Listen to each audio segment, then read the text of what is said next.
Good morning, Coal Valley. My name is Annmarie Bustamante, and I used to work in Grattan after-school program, but was wrongfully terminated over the summer, along with a coworker. And last year, another coworker was let go in this same way. I'm reaching out to you so that you can find out more about what's happening and stay in the loop of all that is going on with this program, because the people that are the most invested and the most loyal and committed to the kids are the ones who are getting let go, and they're left with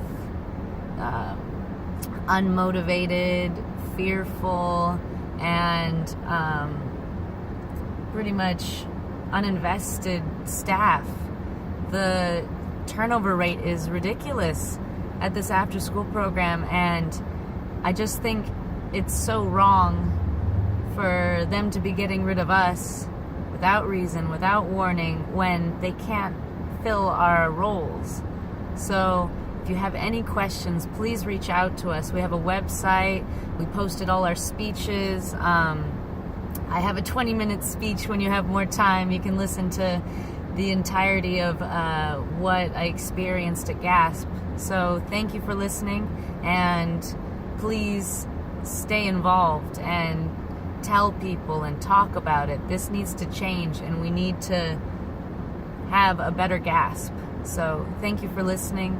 Have a good day.